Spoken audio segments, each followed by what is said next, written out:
रहना है, घर मां सुरक्षित रहना है, लड़ना है, सब जनला मिलके लड़ना है। यूनिसेफ और सीआरए के सहयोग से अरपार रेडियो की प्रस्तुति स्वास्थ्य संकल्प। मुश्किल घड़ी है संगवारी, जन जन के अब जिम्मेदारी। जीवन है अनमोल, कर ले स्वस्थ रहने का संकल्प, देते रहेंगे मंत्र हम, करने को कायाकल्प। जन जन के साथ रहता फिर आहे खुशहाली। स्वास्थ्य संकल्प। भारत मुस्कुराए, छत्तीसगढ़ मुस्कुराए।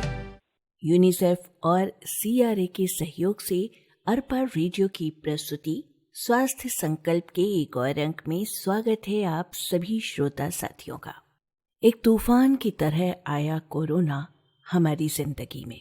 2 सालों तक लगातार हम उससे जूझते रहे, अपने आप को बचाते रहे, अपने घर के लोगों को बचाते रहे, मास्क लगाकर, टीके लगवाकर, लोगों से दूरी बनाकर।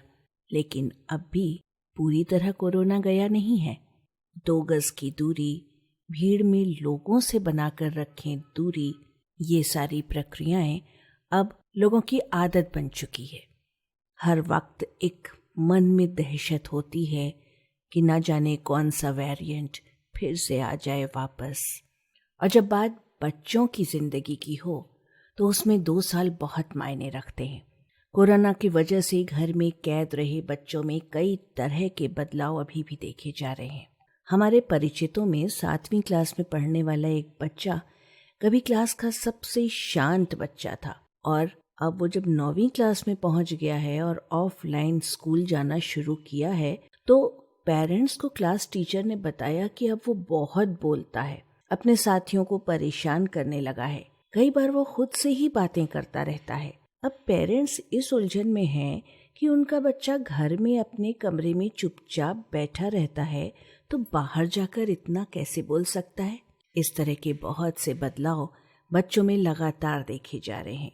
हमारी बात असल में हमारी एक परिचित शिक्षिका से हो रही थी और उसने कई किस्से हमको इस तरह के बताए।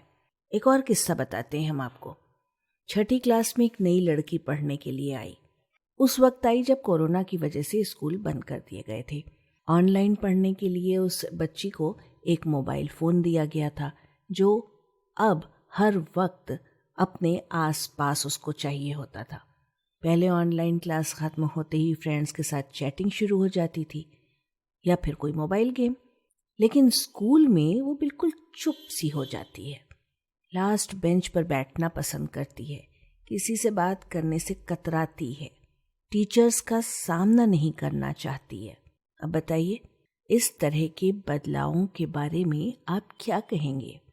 इसी तरह हमारी उन परिचित शिक्षिका ने एक किस्सा और बताया कि यूकेजी में पढ़ने वाले एक बच्चे के लिए स्कूल में 2 घंटे का समय बिताना भी मुश्किल हो जाता है। उसके चेहरे पर लगे मास्क और पॉकेट में लगे सैनिटाइजर को कोई छू भी ले तो घबरा जाता है। जितने दिन स्कूल खुले, मम्मी को स्कूल के बाहर बैठना पड़ा और कई बार उसे लेकर उनको घर भी लौटना पड़ा। उसे रोता देखकर क्लास के दूसरे बच्चे भी रोने लगते थे। बच्चों से जुड़ी इसी तरह की कुछ और बातों के बारे में हम कुछ देर बाद आपसे चर्चा करते हैं। फिलहाल हम आपको चलते हैं मधु जोशी से मिलवाने। अब आप कहेंगे ये कौन है? ये असल में एक आंगनबाड़ी कार्यकर्ता है। आंगनबाड़ी में क्या होता है, टेक होम राशन कैसे उपलब्ध कराया जाता है, कब उपलब्ध कराया जाता है, किनको उपलब्ध कराया जाता है, ऐसी बहुत सारी बातें हैं कि पोषक तत्व गांव में घर घर कैसे पहुंचाए जा रहे हैं। इस सब बारे में मीनू सिंह ने इनसे बातचीत की। पहले ये बातचीत सुन लेते हैं, फिर कार्यक्रम में आगे बातें करते हैं। भारत मुस्कुराए, छत्तीसगढ़ मुस्कुराए। श्रोताओं, आज हमारे साथ हैं मधु जोशी जी। आप आंगनबाड़ी से जुड़ी हुई हैं। मधु जी, सबसे पहले आपका स्वागत है हमारे कार्यक्रम में। नमस्ते। मधु जी, आप आंगनबाड़ी से जुड़ी हैं, तो वहाँ क्या काम करती हैं? आप किस पद पर काम करती हैं, इसके बारे में जानकारी दीजिए। जी, पहले तो मैं अपने बारे में कुछ जानकारी बता दूं। मेरा नाम मधु जोशी है और मैं कोरबा छत्तीसगढ़ से हूँ और आंगनबाड़ी कार्यकर्ता के पद पे पदस्थ हूँ। और मेरा सेक्टर मुड़ापार है और मेरा आंगनबाड़ी रामनगर 2 है। अच्छा, यहाँ पर आपके आंगनबाड़ी में कितने बच्चे हैं? मेरे आंगनबाड़ी में अगर पूरे एरिया के बच्चे लोग के बारे में अगर बताऊं तो 130-35 मतलब 0 से लेके 6 वर्ष तक के बच्चों को हम लोग दर्ज करते हैं। अच्छा। तो इसमें है हम लोग का 130-135 टोटल होगा। और जैसे और बाकी बच्चे लोग को किशोरी लेते हैं, तो किशोरी तो अभी नहीं लेते हैं फिलहाल। खाली हम लोग 0 से 6 वर्ष के बच्चे, शिशुवती माता और गर्भवती माता, इन्हीं को ज्यादा हम लोग सेवाएं देते हैं। अच्छा, आपका काम क्या होता है? मतलब सेवा को किस तरह की सेवा आप प्रदान करते हैं वहाँ से? 0 से 6 वर्ष के बच्चे जो रहते हैं ना, उन लोग को टीकाकरण करवाना।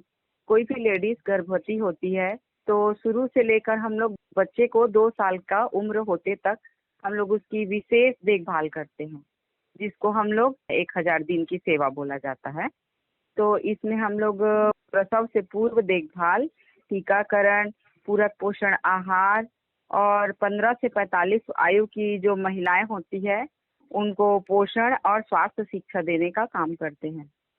जी, तो पूरक पोषण आहार ये क्या चीज है? जी, पूरक पोषण आहार जो है आंगनबाड़ी से रिलेटेड है। रेडी टू ईट फूड जो रहता है वो 6 माह से 3 वर्ष के सामान्य बच्चों को दिया जाता है और 6 माह से 3 वर्ष के गंभीर कुपोषित बच्चे लोग को भी दिया जाता है।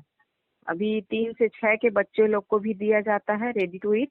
और साथ ही साथ ये पूरक पोषण आहार जो है गर्भवती माता और शिशुवती माता रेडी टू ईट के माध्यम से दिया जाता है, जिसका मतलब अलग अलग मात्रा में दिया जाता है। जी। जैसे कि ये शिशु के लिए जो आता है मुख्यमंत्री शिशु शक्ति आहार बोला जाता है जिसको, वो होता है 6 माह से 3 वर्ष के बच्चों के लिए होता है, सामान्य और मध्य कुपोषित। अच्छा। इसमें मतलब इसकी मात्रा होती है हमारे पास 750 ग्राम और इसमें मिला रहता है गेहूं 30 ग्राम, चीनी 27% और चना 20%, सोयाबीन 10%, मूंगफली 5%, सोयाबीन तेल 5% और रागी 3%। और यही गर्भवती माता को भी दिया जाता है जो होता है 900 ग्राम का, जिसमें जो इंग्रेडिएंट्स आपको बताई हूँ, जो भी मात्रा है प्रतिशत में, वो उतनी ही होती है चाहे वो धात्री हो या गर्भवती, मगर ये जो है ग्राम में अलग अलग रहता है। धात्री माता को भी 900 ग्राम ही दिया जाता है। अच्छा, तो ये आप कैसे डिसाइड करते हैं कि ये बच्चा ज्यादा कुपोषित है, ये बच्चा कम और मध्यम कुपोषित है, इसको कैसे डिसाइड करते हैं आप लोग? इसके लिए हम लोग हर महीने बच्चे लोग का वजन लेते रहते हैं। हाँ। और बीच में हर साल हम लोग के विभाग के द्वारा वजन त्योहार का आयोजन किया जाता है और हर महीने हम लोग तो वजन लेते ही लेते हैं। तो इसके माध्यम से हम लोग को पता चल जाता है, अगर बच्चा रेड में आता है तो बच्चा होता है कुपोषित, और बच्चा अगर येलो में आता है तो वो बच्चा होता है मध्य कुपोषित। तो मध्य को भी फोकस किया जाता है कि मतलब इसको किस मात्रा में क्या चीज देना चाहिए। तो जैसे 0 से 6 माह का है और 3 से 6 माह से 3 वर्ष के जो बच्चे रहते हैं उनको हम लोग विशेष ध्यान देते हैं, और 3 से 6 को तो इन लोग को खाना भी खिलाते हैं, गरम पका भोजन 3 से 6 को। और इन लोग को जैसे कुपोषित रहते हैं उन लोग को रेडी टू ईट की मात्रा अलग से प्रदान की जाती है। तो बच्चे आके खाते हैं आंगनबाड़ी में? जी जी, बच्चे आके खाते हैं। हम लोग की जो सहायिका रहती है साथ में, मेरी सहायिका है माया श्रीवास, वो जो है बुलाने जाती है बच्चे लोग को।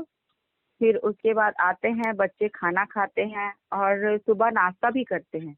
नाश्ते में हम लोग मंगलवार को पोहा बनता है, सोमवार को रेडी टू ईट जो हम लोग को मिलता है उसका अलग अलग वैरायटी से बनाते हैं। कभी उसका बर्फी बना देते हैं, कभी हलवा, कभी लड्डू, कभी मोटा रोटी बना के उन लोग को दिया जाता है।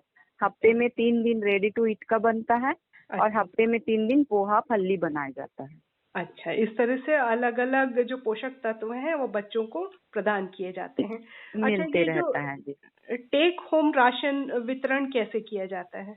ये जो है ना टेक होम राशन, ये इसके लिए हम लोग उन लोग को पहले ही बता दिए रहते हैं माह के पहले मंगलवार और तीसरे मंगलवार को 2-2 पैकेट दिया जाता है। उसके लिए उन लोग को पहले से पता रहता है और कुछ हितग्राही लोग का नंबर वगैरह रहता है, या फिर जो भी रहते हैं ना, उन लोग को बुलाने भी जाते हैं। सहायिका लोग जाते हैं, हम भी जाते हैं बुलाने कि चलिए अपना टेक होम राशन ले लीजिए, या फिर उन लोग स्वयं से आ जाते हैं। जिन लोग को आने का आदत रहता है उन लोग आ जाते हैं, नहीं लगता है। अच्छा, तो ये कैसे सुनिश्चित करते हैं कि वो जो कुपोषण है उसके लिए वो आपका जो टेक होम राशन वो प्रॉपर तरीके से वो लोग खा रहे हैं कि नहीं खा रहे हैं? उसके लिए क्या जागरूकता भी करते हैं क्या आप लोग?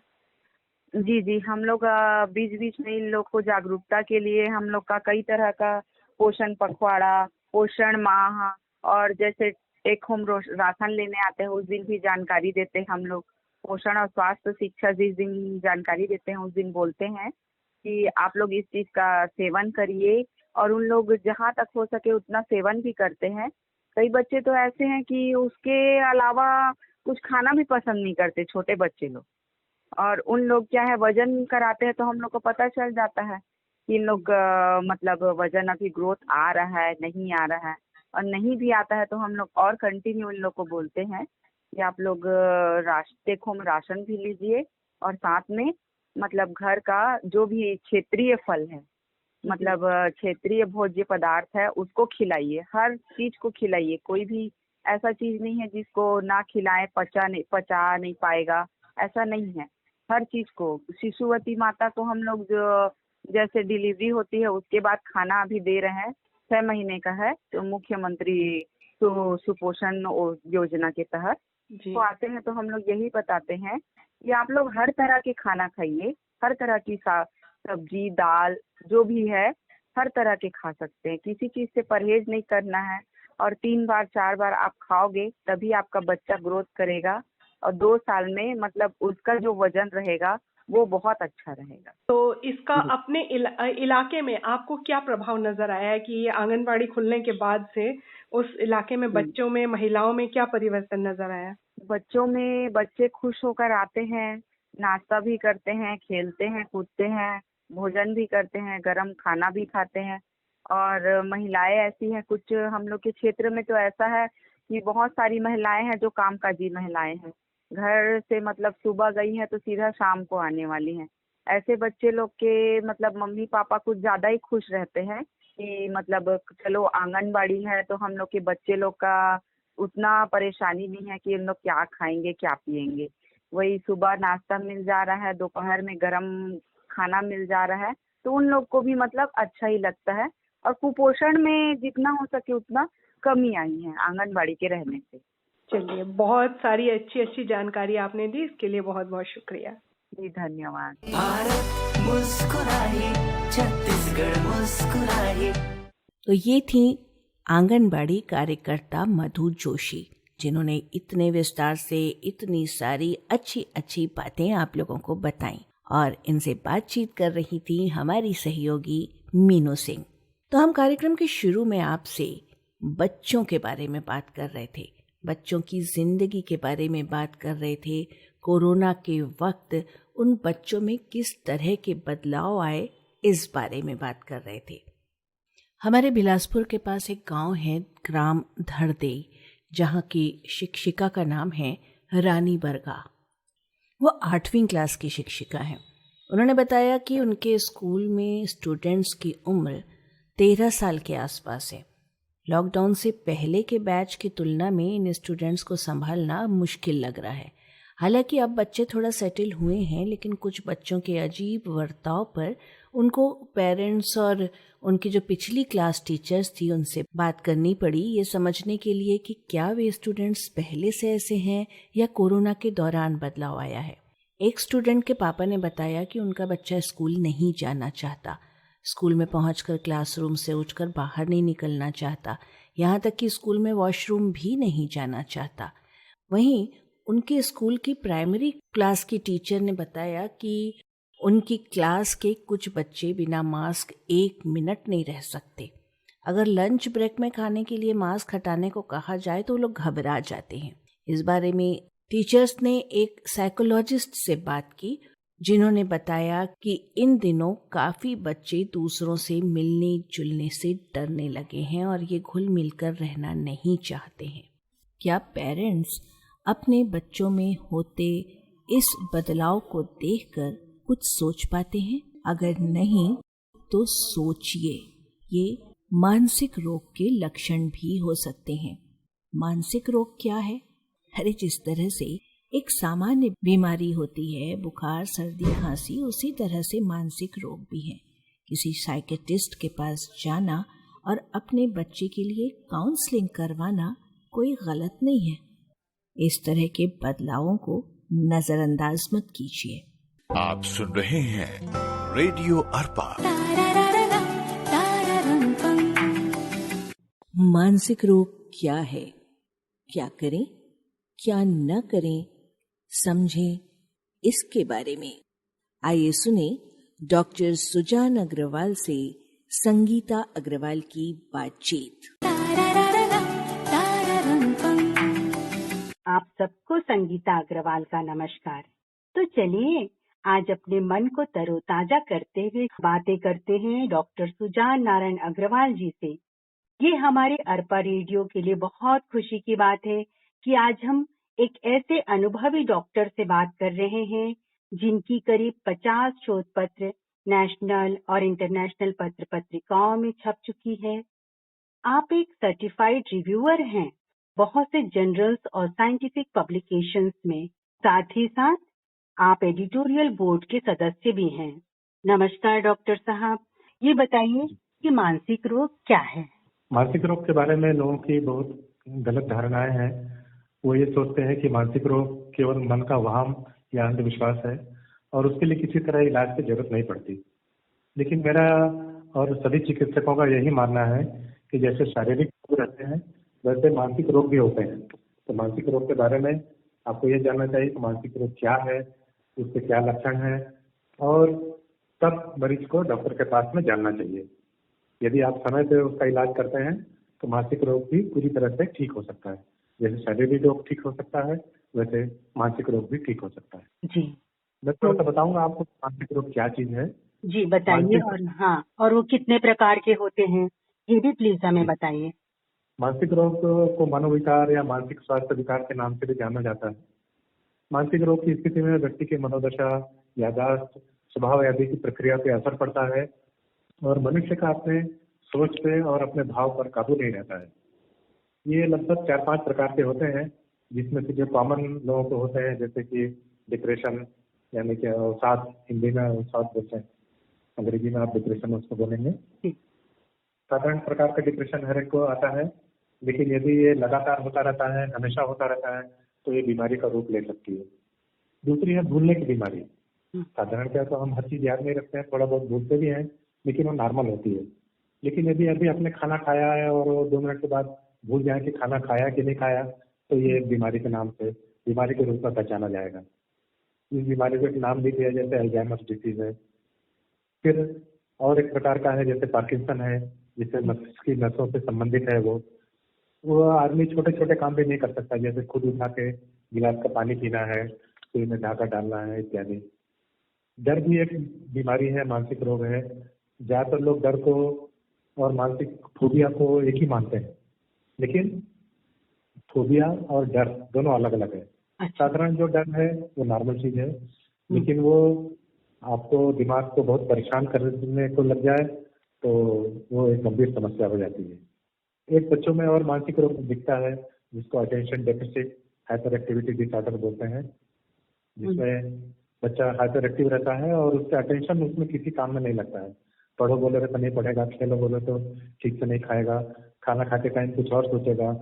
तो इसको भी एक बीमारी का नाम दिया गया है और यदि इसको समय पर इलाज कराते हैं तो जरूर ठीक होने की संभावना है। तो हम इस रोग को कैसे पहचाने, इसके लक्षण क्या रहते हैं? यदि मरीज एनलाइटेंड है, मरीज जानकार है तो मानसिक रोग के लक्षण अच्छे से पहचान सकता है। दूसरे लोग भी यदि इन बातों को ध्यान दें, जैसे माता पिता हैं और बड़े भाई हैं, बहन है, यदि वो ध्यान दें इस बात को तो पहचान सकती है कि जरूर कुछ गड़बड़ है, मानसिक रोग है। जैसे कि उदास रहना, अगेन डिप्रेशन, मानसिक रोग का सामान्य लक्षण है उदास रहना है।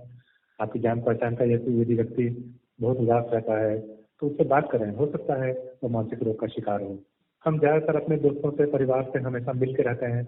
यदि आप दोस्तों से, परिवार से नहीं मिलना चाहते हैं, दूर दूर रहते हैं, तो जरूर कुछ न कुछ गलत है। मूड का बार बार बदलना, जैसे कि छोटी छोटी बातों पर इरिटेट होना या फिर किसी बात पर प्रतिक्रिया नहीं देना, तो जरूर कुछ न कुछ दवा लेने की जरूरत पड़ सकती है। या असामान्य बर्ताव, नॉर्मल बर्ताव तो हम सब जानते हैं कि नॉर्मल बर्ताव कैसा होता है, लेकिन यदि बर्ताव में असामान्यता नजर आए तो जरूर कुछ गड़बड़ है। कुछ लोग अचानक से गुस्सा होने लगते हैं या हंसने लगते हैं, तो ये मानसिक रोग का संकेत है और इसे नजरअंदाज नहीं किया जाना चाहिए। बिल्कुल और नहीं करना चाहिए। और परिवार के सदस्य यदि देखते हैं कि ऐसा कोई हो रहा है व्यवहार, तो उसे भी समझाना चाहिए, क्योंकि मरीज खुद नहीं बता पाता है कि उसको मानसिक रोग हुआ है। तो यदि आप इन लक्षणों को जानते हैं, आप उनके परिवार से हैं, यदि आप उनके मित्र हैं, आप उनके भाई हैं, तो जरूर आपको इस बात को पहचान के मरीज को डॉक्टर के पास ले जाने की कोशिश करनी चाहिए। एक और मानसिक रोग का लक्षण है कि बहुत ज्यादा घबराहट लगना या डर लगना। नॉर्मल तो डर हम लोग को सभी लगता है, लेकिन वो बहुत ज्यादा 24 घंटे घबराहट होने लगे तो जरूर कुछ न कुछ दवा की जरूरत है। अच्छा, ये बताइए डॉक्टर साहब, इसके क्या कारण हो सकते हैं मानसिक रोग के? हाँ, मानसिक रोग के क्या कारण है, एकदम सटीक कारण तो बताना मुश्किल है, लेकिन कुछ कारण है जिसके कारण मानसिक रोग होने की संभावना ज्यादा रहती है। उसमें से बहुत मुख्य कारण है पारिवारिक माहौल का सही नहीं होना। हम लोग भारतीय लोग ट्रेडिशनली संयुक्त परिवार के लोग हैं, लेकिन अभी के माहौल में धीरे धीरे संयुक्त परिवार टूटते जा रहे हैं, एकल परिवार बनते जा रहे हैं। और यदि एकल परिवार है तो उसमें बड़े लोगों का सपोर्ट नहीं होने के कारण में यदि रोज लड़ाई झगड़े होते हैं तो उसका बच्चों पे बुरा असर पड़ता है। और तब वो जब उनके ग्रोथ का समय है, उस टाइम यदि परिवार का माहौल ठीक नहीं है तो वो भविष्य में मानसिक रोग के शिकार हो सकते हैं। और एक बहुत नॉर्मल कारण हो सकता है, जैसे कि सिर में चोट लगना। आजकल जो व्यक्ति है, हर एक व्यक्ति के पास में कोई व्हीकल है, 2 व्हीलर है या 4 व्हीलर है। यूजुअली 2 व्हीलर में हम हेलमेट वगैरह पहनने का ध्यान नहीं रखते हैं जब तक कि पुलिस वाला न टोके, लेकिन आपके खुद के बचाव के लिए हेलमेट पहनना जरूरी है। सिर पे चोट लगने से भी घाव वगैरह भरने के बाद मानसिक रोग थोड़ा बहुत होने की संभावना हो सकती है। बचपन में बच्चे खेल खेल में या कोई दुर्घटना हो गई हो तब, या बचपन में माँ बाप का देहांत हो जाना, या किसी प्रियजन की मृत्यु हो जाना, या कक्षा में फेल हो जाना, मन के ऊपर बहुत आघात पहुंचाता है। बच्चों का दिमाग और शरीर नाजुक रहता है, इस टाइम उनको बहुत सपोर्ट की जरूरत होती है। यदि वो सपोर्ट नहीं मिल पाता है तो वो मानसिक रोग के शिकार हो सकते हैं। और एक, हम रोज खाना खाते हैं, लेकिन बाहर का खाना खाने में आजकल ज्यादा लोग ध्यान रखते हैं। बिल्कुल बाहर खाना खाना है, या समय पे खाना नहीं खाना है, या रात को 2 बजे तक के जगना है, तो कालांतर में इससे भी मानसिक रोग होने की संभावना है। और भी नशीले पदार्थ जैसे कि शराब का सेवन पहले घरों में एकदम वर्जित था, लेकिन अभी शराब का सेवन घरों में कुछ लोग मॉडर्नाइजेशन के नाम पे करने लग गए हैं, तो वो भी मानसिक स्वास्थ्य को बहुत खराब करता है। जी हाँ। तो यदि इन सब चीजों का ध्यान रखेंगे तो मानसिक रोग होने की संभावना ही कम हो जाती है।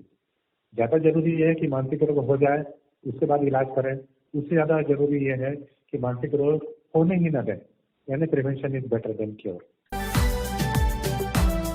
मानसिक रोग क्या है और कैसे पहचाने, डॉक्टर सुजान अग्रवाल से संगीता अग्रवाल की बातचीत अभी आपने सुनी। और बस आज के स्वास्थ्य संकल्प कार्यक्रम में इतनी ही जानकारियाँ। अगले अंक में कुछ और महत्वपूर्ण बातें लेकर हम फिर आएंगे। तब तक के लिए दीजिए इजाजत। नमस्कार। रहना है घर में सुरक्षित रहना है, लड़ना है सब झनला मिलके लड़ना है। यूनिसेफ और सीआरए के सहयोग से अरपार रेडियो की प्रस्तुति स्वास्थ्य संकल्प। मुश्किल घड़ी है संगवारी, जन जन के अब जिम्मेदारी। जीवन है अनमोल, कर ले स्वस्थ रहने का संकल्प। देते रहेंगे मंत्र हम, करने को कायाकल्प। जन जन के साथ है फिर आही खुशहाली। स्वास्थ्य संकल्प। भारत मुस्कुराए, छत्तीसगढ़ मुस्कुराए।